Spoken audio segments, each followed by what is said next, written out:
Adultery एक बहुत बड़ा ग्राउंड है डिवोर्स का, और जिस तरह से लिव इन रिलेशनशिप एक बढ़ती समाज में जो बढ़ रहा है प्रचलन, उस तरह से जिस तरह से पहले मैरिज एक बहुत सैक्रोसेंट रिलेशनशिप माना जाता था कि जन्म जन्म का नाता है या 7 जन्मों का नाता है, मुझे लगता है कि वो आज के परिप्रेक्ष्य में कहीं वो बातें धुंधली पड़ती जा रही हैं। तो जो सेफगार्ड्स हैं कि जो डिजिटल इम्प्रिंट में जो आज सबसे बड़ी चुनौती कोर्ट के सामने विप्लव जो आ रही है इस एविडेंस को लेकर के, वो सबसे पहले ये है कि उसमें छांटना है कि क्या ये डॉक्टर्ड एविडेंस है या ये मूल रूप का पूरा तथ्य है, बिना कहीं पे कोई कट या उसके, जैसे एक फिल्म बन रही है तो उसमें टेक रीटेक्स और कट्स होते हैं, तो वो ये इंश्योर करते हैं कि ये टेप रिकॉर्डेड कॉन्वर्सेशन अगर 20 मिनट की है या 25 मिनट की है तो इसमें कहीं कोई कट नहीं होना चाहिए, पूरा का पूरा तथ्य, पूरे की पूरी बात सामने आनी चाहिए। आपने चैट्स दिखाई, उस चैट्स की दिशा कहाँ जा रही है, वो कोर्ट निर्णय करता है कि वो चैट क्या एक फ्रेंडली चैट है या एक चैट ऐसी है जो एक नॉर्मल स्त्री या पुरुष के बीच में होती है, या वो चैट उससे बढ़कर के क्या एक संकेत करती है कि वो शारीरिक संबंध में परिवर्तित हो सकती है। तो मुझे लगता है वो अलग चीजें हैं और कोर्ट उनको देखती है कि कौन सी बात कहां तक लीड कर रही है, और प्रिपॉन्डरेंस ऑफ प्रोबेबिलिटी पे आप सिविल रॉन्ग या सिविल राइट पे जा रहे होते हैं। नमस्कार, मेरा नाम है विप्लव अवस्थी। आप देखना शुरू कर चुके हैं लीगल रिपोर्टर। आपके लगातार हमें कॉल मिल रहे हैं और आप अपनी कानूनी उलझनों को हमसे शेयर कर रहे हैं और उसके कहीं ना कहीं आपको फायदे भी मिल रहे हैं, बेहतर आपको कानूनी सलाह भी मिल रही है। इसी बीच आपने एडवोकेट विकास गुप्ता सर को लगातार सुना था और आपके लगातार ये कमेंट हमारे वीडियोस पे आ रहे थे कि विकास गुप्ता सर को आप एक बार दोबारा से बुलाएं, और उनको एक जो बड़ा विषय है जो लगातार हमें कॉल आ रही है कि ये जो एडल्ट्री में पत्नियां रह रही हैं और इसके बाद उनसे डिवोर्स लेने में जो दिक्कत हो रही है उसको लेकर आप वीडियो बनाएं। यानी कि जो एडल्ट्री, हालांकि कानून उसको उसका जो क्रिमिनल ऑफेंस था उसको सुप्रीम कोर्ट ने खत्म कर दिया था, लेकिन मैट्रिमोनियल के मामले में एडल्ट्री एक ग्राउंड है डिवोर्स लेने के लिए। तो उस ग्राउंड को कैसे लिया जा सकता है, क्या मापदंड हैं एडल्ट्री के लिए, अदालत के सामने क्या क्या रखा जाता है, वो सब बातें जानने के लिए आज हमारे साथ फिर से एक बार हमारे निवेदन पर विकास गुप्ता सर जुड़ गए। विकास गुप्ता सर, बहुत बहुत स्वागत है आपका लीगल रिपोर्टर में। आपके लगातार मैट्रिमोनियल सीरीज पे जो वीडियो हैं वो लोगों को बड़ा पसंद आ रहे हैं। आपने जो बातें, चाहे 498 हो, 482 की क्वेश्चनिंग हो या इस तरह के झूठे मामलों पे जो आपने वीडियो बनाया, उसका रिस्पांस बहुत अच्छा जा रहा है। इसीलिए दर्शक चाह रहे थे कि आप कम से कम इस विषय पे बात करें। तो सबसे पहले विकास सर मैं शुरू करूंगा एडल्ट्री को लेकर। एक तो मुझे मोटा मोटा ये कानून क्या कहता है, इसका क्रिमिनल एस्पेक्ट जरूर खत्म कर दिया है सुप्रीम कोर्ट ने 2018 के जजमेंट से, लेकिन अभी भी मैट्रिमोनियल मामले में एडल्ट्री का एक ग्राउंड बन सकता है फॉर द डिवोर्स। तो थोड़ा सा उसके बारे में पहले हल्का सा विस्तृत में बता दें, इसके बाद हम आगे बात करें। विप्लव, आप बिल्कुल सही कह रहे हैं कि बदलते हुए परिवेश में, बदलते हुए समय में, जब नए समय की, नई पीढ़ी की नई चुनौतियां जो सामने हैं, उसमें एडल्ट्री एक बहुत बड़ा ग्राउंड है डिवोर्स का, और जिस तरह से लिव इन रिलेशनशिप एक बढ़ती समाज में जो बढ़ रहा है प्रचलन, उस तरह से जिस तरह से पहले मैरिज एक बहुत सैक्रोसेंट रिलेशनशिप माना जाता था कि जन्म जन्म का नाता है या 7 जन्मों का नाता है, मुझे लगता है कि वो आज के परिप्रेक्ष्य में कहीं वो बातें धुंधली पड़ती जा रही हैं। तो उस परिप्रेक्ष्य में एडल्ट्री एक काफी बड़ा, स्पेशली बड़े शहरों में, टियर 2 में और टियर 3 में एक बड़ी उज्जवल समस्या बनकर के सामने आ रही है। और हमारे पास कई ऐसे नवविवाहित या कुछ समय के बाद विवाहित दाम्पत्य में सामने आते हैं और वो अलेज करते हैं कि उनकी वाइफ एडल्ट्री में है, और बिना वकील के बात किए हुए भी वो उन पे काफी समय से स्पाई से कर रहे होते हैं। व्हाट्सएप का युग है, फेसबुक का युग है, इंस्टा का युग है। तो काफी लोग खाली फॉलो करने के साथ साथ आपका अपना स्पाउस आपको स्टॉक भी कर रहा होता है कहीं ना कहीं। आपकी हर मूवमेंट पे, आपकी हर चीज पे निगाह रख रहा होता है। और मुझे लगता है कि वो इन द प्रोसेस कई बार सही भी होता है और कई बार गलत भी होता है, कि ओवर एंथुजियाज्म हो जाता है, उसको लगता है कि ये चीज शायद एडल्ट्री की तरफ इशारा कर रही है। तो मुझे लगता है कि कहीं सही है और कहीं गलत है, लेकिन हाँ, आज के परिप्रेक्ष्य में एडल्ट्री एक बहुत बड़ी चुनौती बन करके ठीक है, डिवोर्स का कारण बन के सामने आया है। ठीक है। जो विकास सर, चूंकि 100 में से जो 70% कॉल हैं इस समय, मैं आपको 70% का बता रहा हूं। जो कॉल्स हैं वो लगातार हस्बैंड ये कहते हैं कि साहब हमारी पत्नी एडल्ट्री में है, अपने कुलीग के साथ, अपने पड़ोसी के साथ, अपने बॉयफ्रेंड के साथ, तमाम रिश्तों में वो इस तरह एडल्ट्रेशन में है। और बकायदा बच्चे होने के बावजूद उसका कोई इम्पैक्ट नहीं है, 2-2 3-3 बच्चे हैं उसके बावजूद भी इस तरह के हैं। तो मैं सबसे पहले तो शुरुआत ये करूंगा, जो पीड़ित पति है वो फर्स्ट इंस्टांस पे पहला कदम अगर उसको पता चल जाता है तो पहला कदम क्या होगा, नंबर 1। नंबर 2 चीज, कलेक्शन ऑफ एविडेंस। एडल्ट्री के ग्राउंड को तो निश्चित रूप से आप कोर्ट के सामने डिवोर्स का ग्राउंड बना सकते हैं, कानून भी कहता है, लेकिन एविडेंस को कलेक्ट करने का तरीका वो जरा थोड़ा सा हमारे दर्शकों को बता।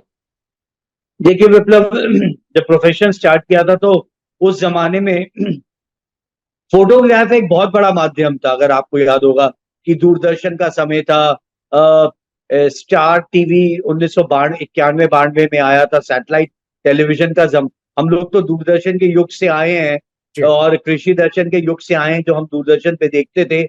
90s में जाकर के सैटेलाइट टेलीविजन आया।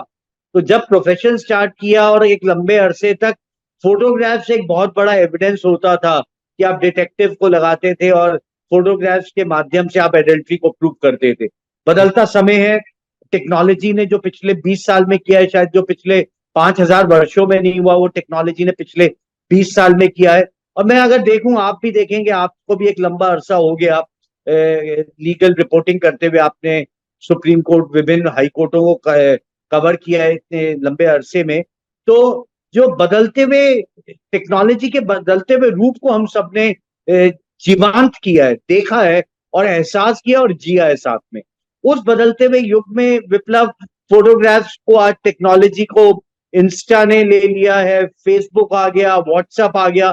तो आज का जो जमाना है वो पूरा का पूरा डिजिटल आपके पास एविडेंस क्रिएट हो रहा है।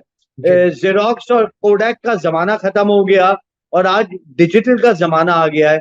तो वो एविडेंस सारा का सारा डिजिटल फुटप्रिंट है। और एक बड़ी अच्छी बात है विप्लव, कि जो एक डिजिटल फुटप्रिंट होता है वो हमेशा स्थायी रूप तक रहता है। एक बार वो जब इम्प्रिंट हो गया, जिस तरह से आप अगर ईडी के भी मुकदमे देखते हैं कि money trail will always leave a impression, उसी तरह डिजिटल इम्प्रिंट एक बार होने के बाद उसको आप चाहें तो भी वर्चुअल वर्ल्ड से हटा नहीं सकते।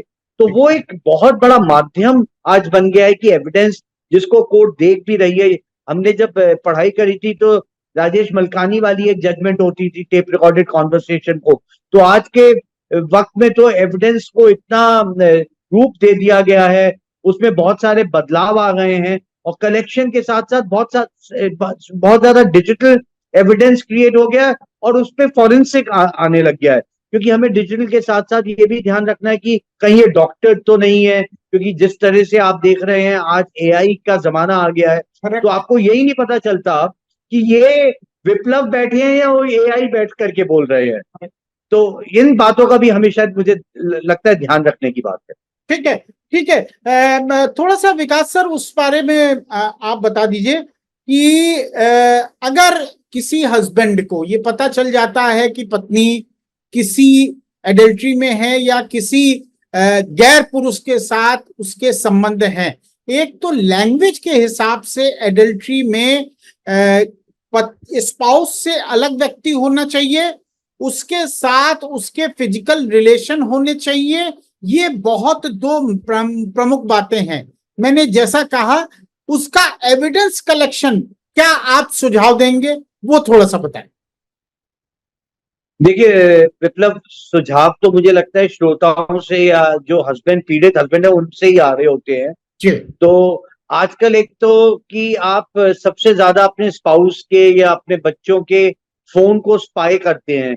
आप सबसे ज्यादा कि सबके लॉक्स हैं उनमें, उसमें नंबर हैं, उनको डाल करके आप व्हाट्सएप पे देख रहे होते हैं, मैसेजेस देख रहे होते हैं, और फेसबुक पे जाकर के आप स्टॉक कर रहे होते हैं, उन्हें ध्यान से देख रहे होते हैं कि कौन लोग उनको ज्यादा लाइक्स भेज रहे हैं, या उनके मैसेंजर में जाकर के आप देखते हैं कि जो एक मैसेज आ रहे हैं, इनक्रिप्टेड मैसेजेस हैं।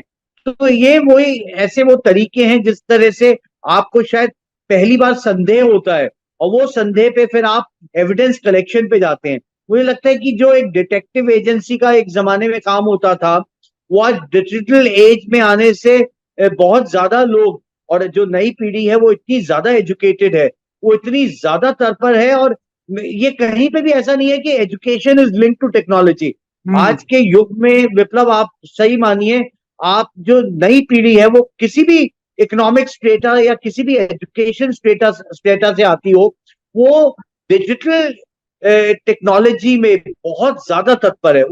क्योंकि पूरा का पूरा सिस्टम इतना ज्यादा उसका इको सिस्टम इतना ज्यादा फ्रेंडली है कि आपको एजुकेशन की आवश्यकता नहीं है, और आप उस डिजिटल वर्ल्ड में ज्यादा से ज्यादा डूबते चले जा रहे हैं। तो मुझे लग रहा है कि यही वो माध्यम है जहां से आप एक एविडेंस को कलेक्ट कर रहे हैं, और उसके बेसिस पे जब आप एडल्ट्री के ग्राउंड पे डिवोर्स फाइल करते हैं, तो उस एविडेंस को आप कोर्ट में लेकर के आते हैं। ठीक है, ये थोड़ा सा अब आप थोड़ा सा लीगल पे हम लोग बात कर लेते हैं। ये तो आपने जनरल बातें बताई कि एविडेंस का कलेक्शन आप कैसे करेंगे। थोड़ा सा इसमें टेक्निकल आप बताइए। एक तो मोबाइल फोन की रिकॉर्डिंग्स, सीसीटीवी फुटेज, इसी तरह के जहां आप कोई कैमरा लगा के वीडियो फुटेज ले लेते हैं, अदालत के सामने कितना एडमिसिबल है?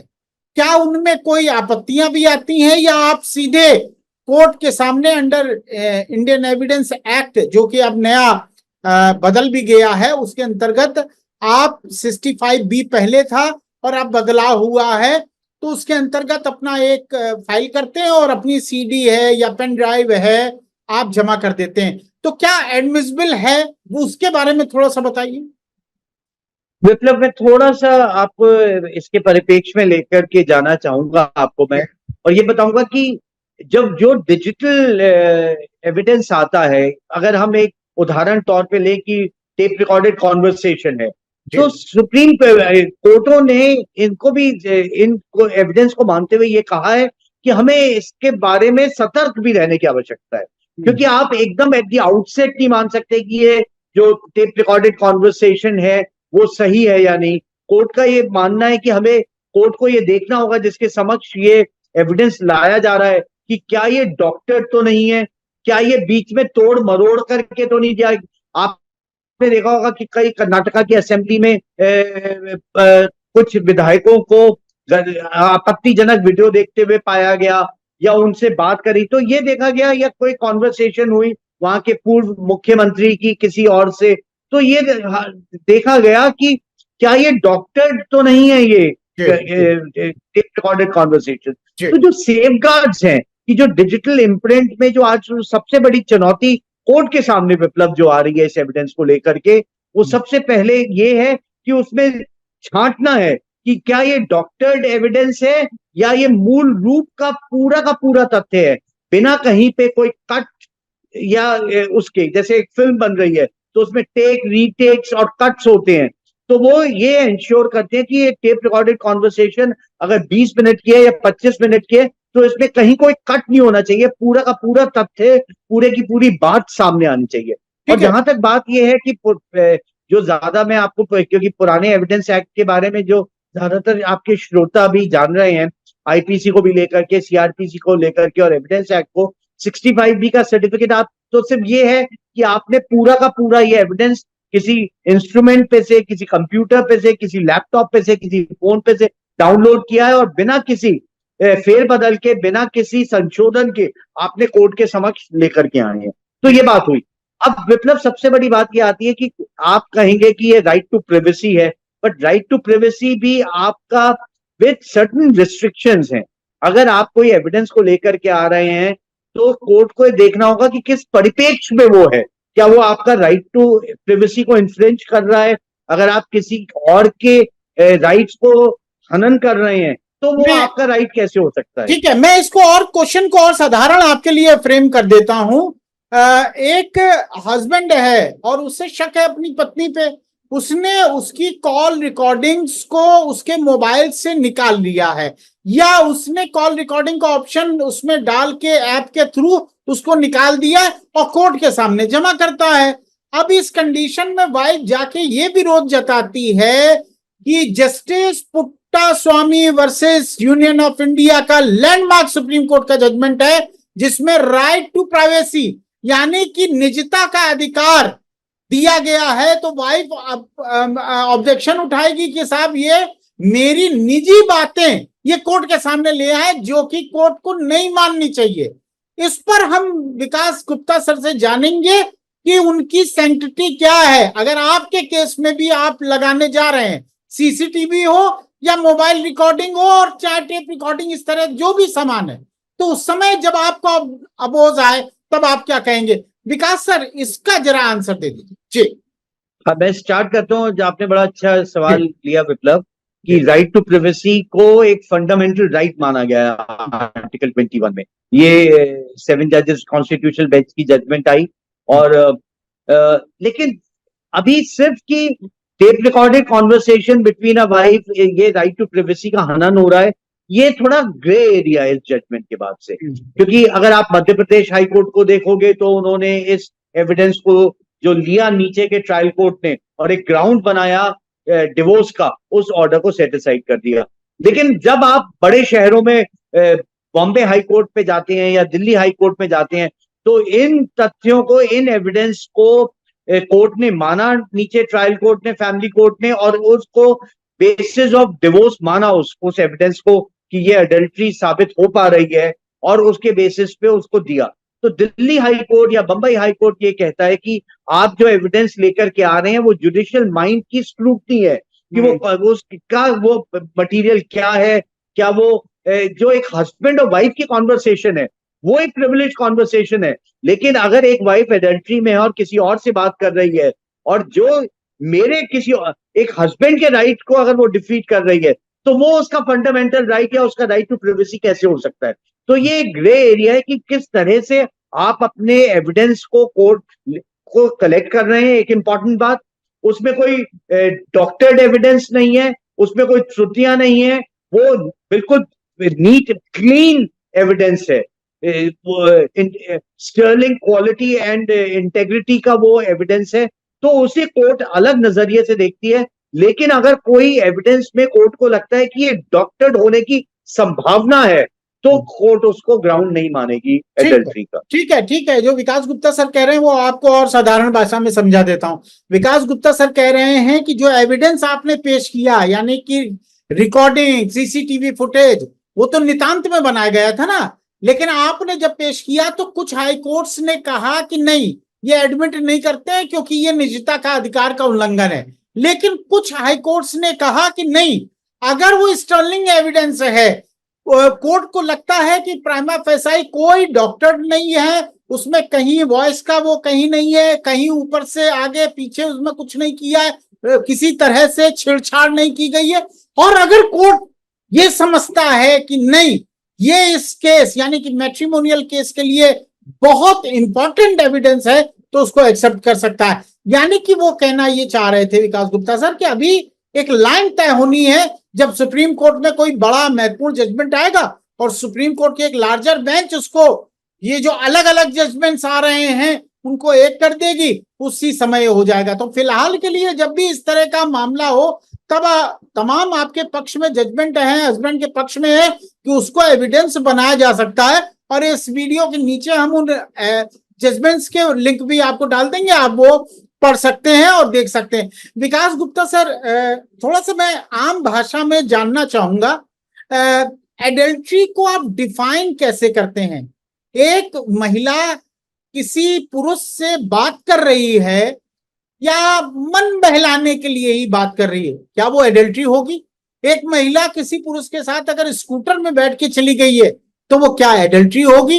एक महिला किसी पुरुष के साथ एक कमरे में बैठी हुई है तो वो क्या एडल्ट्री होगी? तो थोड़ा क्या एग्जाम्पल से आप बता सकते हैं कि एडल्ट्री को बेसिकली हम लोग कैसे देखें? जी विप्लव, इसको तो एडल्ट्री बिल्कुल भी नहीं मानेंगे। और जब एक 21वीं सदी के पुरुष और नारी आपस में एक जगह को एग्जिस्ट कर रहे हैं, को एजुकेशन सिस्टम चल रहा है, एक ही दफ्तर में आप साथ काम कर रहे हो, तो मुझे लगता है कि आप इतनी नैरो अप्रोच लेकर के या इस तरह से ये एडल्ट्री का कोई परिभाषा बन ही नहीं सकती। और अगर आप छोटी छोटी बातों पे संदेह करोगे और उसको ऑफेंस मानोगे तो मुझे लगता है कि पूरा का पूरा सामाजिक, देखिए लीगल भी वही आएगा जो समाज से ही बन करके लीगल फ्रेमवर्क बन रहा है और समाज के में रहने वाले लोगों के लिए बन रहा है।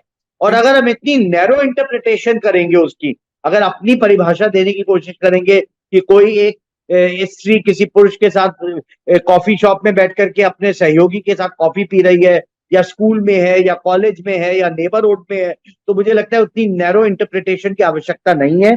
बढ़ता हुआ देश है, बढ़ता हुआ समाज है, 21वीं सदी के नई पीढ़ी है जो सामने आई है। और एडल्ट्री की जो परिभाषा है कि अगर उनका कोई शारीरिक संबंध है तो वही सही रूप में एडल्ट्री है। बाकी सब चीजों को मुझे लगता है कि हमें उसको डिस्कस करने की भी आवश्यकता नहीं। ठीक है, कोई बात नहीं, मैं आपकी बात समझ गया, क्योंकि ये तो हजारों तरह का उदाहरण हो सकता है, किसी आप डेफिनेशन से नहीं जा सकते हैं। लेकिन बड़ा इंपॉर्टेंट एक सवाल मेरे दिमाग में, आप जिस बात को कह रहे हैं, अब साहब एडल्ट्री में तो वो है, और एडल्ट्री आपने कहा कि जब शारीरिक संबंध कपल से हटके, यानी कि हस्बैंड वाइफ से हटके किसी गैर पुरुष स्त्री के साथ शारीरिक संबंध बनना, अब इसका एविडेंस तो बहुत ही रेयर होगा। और क्या कोर्ट के सामने बियॉन्ड रीजनेबल डाउट आपको प्रूव करना पड़ेगा एविडेंस के माध्यम, या इस तरह के क्लिंचिंग एविडेंस ही देने पड़ेंगे? मतलब मैं और साधारण कह रहा हूं कि आदमी औरत अगर बेड पे है और शारीरिक संभोग कर रहा है, तो क्या उसका ही वीडियो देना पड़ेगा तभी एडल्ट्री मानी जाएगी? नहीं मतलब ये क्रिमिनल लॉ नहीं है जहाँ पे बियॉन्ड रीजनेबल डाउट आपको प्रूव करना पड़ता है। तो पहली बात तो एडल्ट्री का जो ग्राउंड ऑफ डिवोर्स में है वो एक सिविल राइट या सिविल रॉन्ग है, तो उसका जो मापदंड है वो नहीं है जो एक क्रिमिनल लॉ में एविडेंस की हमें आपको पता ही है प्रिपॉन्डरेंस और प्रोबेबिलिटी है, वहां पे बियॉन्ड रीजनेबल डाउट है। तो दोनों में मापदंड बहुत फर्क है। यहाँ पे आप सर्कमस्टेंशियल एविडेंस भी है, जैसे आपने चैट्स दिखाई, उस चैट्स की दिशा कहाँ जा रही है वो कोर्ट निर्णय करता है कि वो चैट क्या एक फ्रेंडली चैट है, या एक चैट ऐसी है जो एक नॉर्मल स्त्री या पुरुष के बीच में होती है, या वो चैट उससे बढ़कर के क्या एक संकेत करती है कि वो शारीरिक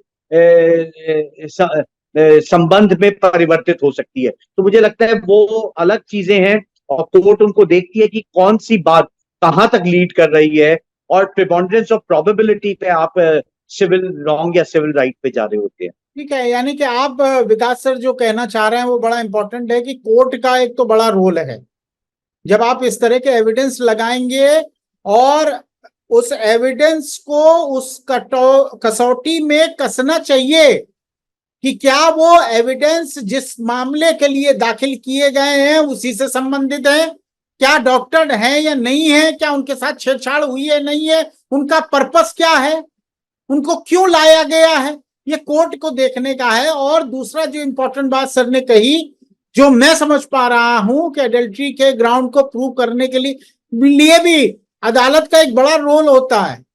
हर बात आपकी बताई हुई हर घटना एडल्ट्री नहीं हो सकती, छोटी छोटी घटनाएं एडल्ट्री नहीं हो सकती, लेकिन वो घटना क्या उस महिला या पुरुष को एडल्ट्री की तरफ ले जा रही थी, ये जो इंपॉर्टेंट बात विकास सर ने कही है वो देखने लायक है। अदालत के सामने आप जब एडल्ट्री को प्रूव कर लेते हैं और अदालत ये मान लेती है कि हाँ एडल्ट्री है, और इसके आधार पर डिवोर्स ग्राउंड डिवोर्स दे दिया जाता है। क्या यही अब एडल्ट्री का बचा है या इसके अलावा भी एडल्ट्री को प्रोसिक्यूट किया जा सकता है विकास सर लास्ट में? नहीं, यही आपके ग्राउंड्स है विप्लव, जो डिवोर्स के ग्राउंड्स हैं, अलग अलग ग्राउंड्स हैं, क्रूएल्टी है, एडल्ट्री है। तो मुझे लगता है कि क्योंकि क्रिमिनल लॉ में तो अब एडल्ट्री बची नहीं है, तो जो आप जिस तरह से it's one of the grounds for divorce under the Hindu marriage act. ठीक है। बच्चों पर इसका एक चाइल्ड कस्टडी, चूंकि आप चाइल्ड कस्टडी के तो आपने बड़ा अच्छा नॉलेज है आपको, बच्चों पर इसका क्या इम्पैक्ट पड़ता है अगर एडल्ट्री हस्बैंड या वाइफ के अगेंस्ट में प्रूव हो जाती है और बच्चा बाय द वे उस जिसने एडल्ट्री की है उसके पास है, तो चाइल्ड कस्टडी पर भी प्रभाव पड़ेगा उसका? मतलब देखो, अगर मैं खाली एडल्ट्री पे नहीं जाऊंगा, अगर फैमिली ब्रेक होती है तो अगर देखा जाए तो बच्चे पे असर तो वहीं से शुरुआत होनी शुरू हो जाती है। तो वो तो एक अलग विषय। और आपको याद होगा कि हस्बैंड अगर by the way wife adultery में है और ये प्रूव हो जाता है और बच्चा उसके पास है, तो क्या हस्बैंड का ये राइट बन जाता है कि चूंकि वाइफ एडल्ट्री में है इसलिए बच्चा मुझे मिले?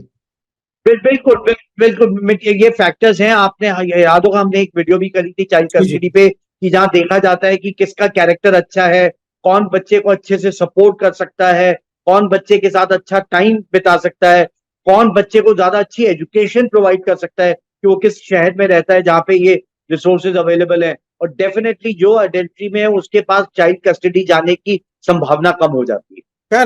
करेक्ट। ये मैं इसीलिए मैं आप उन दर्शकों के लिए जो एडल्ट्री तो प्रूव कर देंगे, इसके बाद उनको ये दिमाग में है कि बच्चे का क्या होगा, बच्चा क्या इस एडल्ट्री के ग्राउंड पे आप बच्चे की कस्टडी और जोरदार पुख्ता तरीके से मांग सकते हैं? एडवोकेट विकास गुप्ता जी का ये कहना है कि बिल्कुल मांग सकते हैं और ये अपने आप में एक ग्राउंड बनेगा।